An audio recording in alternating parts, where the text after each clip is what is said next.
Polres Buleleng berhasil mengamankan NA, 55 tahun, bersama 4 orang saksi atas dugaan penyelenggaraan judi sabung ayam di daerah Banjar Dinas Asa Goblek, Desa Goblek, Kecamatan Banjar Buleleng pada Minggu 25 Juni kemarin sekitar pukul 17 waktu Indonesia Tengah. Kepala Satuan Reserse Kriminal Kasatreskrim Polres Buleleng, AKP Pica Armedi, saat press release Senin 26 Juni mengatakan penangkapan itu berawal dari informasi masyarakat yang kemudian ditindaklanjuti oleh Satreskrim bersama Satsamapta Polres Buleleng menuju tempat kejadian perkara. Dikatakan, dalam perjalanan, polisi melihat seorang pemotor membawa tas berisi ayam keluar dari gang di Jalan Anggrek, Banjar Dinas Asa Goblek, yang mana diduga sebagai lokasi dilaksanakannya judi sabung ayam. Singkat cerita, sesampainya di lokasi, polisi berhasil menangkap basah kumpulan orang yang sedang duduk sembari memegang kartu ceki. Dengan sigap, polisi kemudian meringkus para pemain dan orang yang diduga sebagai penyelenggara judi tersebut.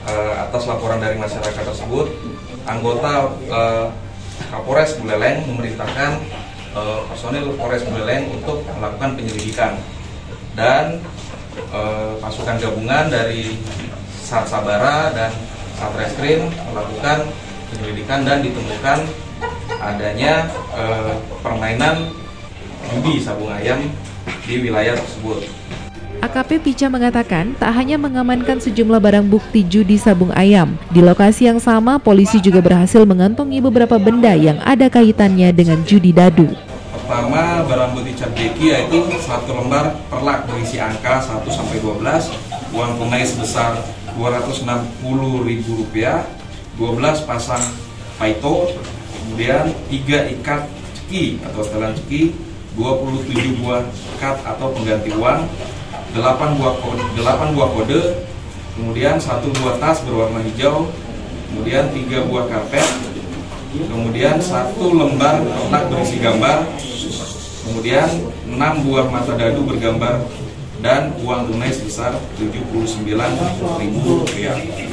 Kemudian barang bukti terkait dengan sabung ayam atau biasa dikenal dengan tajen, yaitu 1 set pisau ayam sejumlah 20 bilah taji, kemudian 3 buah benang berwarna merah, 1 buah sangkar ayam kurungan, 4 ekor ayam, kemudian uang tunai tempat parkir sebesar Rp24.000. Atas kejadian tersebut, yang bersangkutan diduga melanggar pasal 303 KUHP tentang tindak pidana perjudian dengan ancaman hukuman 10 tahun penjara dan denda sebesar Rp25 juta. Sebagai informasi, hingga berita ini diturunkan, terduga penyelenggara masih dalam proses penyidikan Polres Buleleng. Pada kesempatan itu, AKP Pica menghimbau masyarakat untuk turut berperan aktif melaporkan praktik-praktik perjudian yang ada di wilayah hukum Polres Buleleng.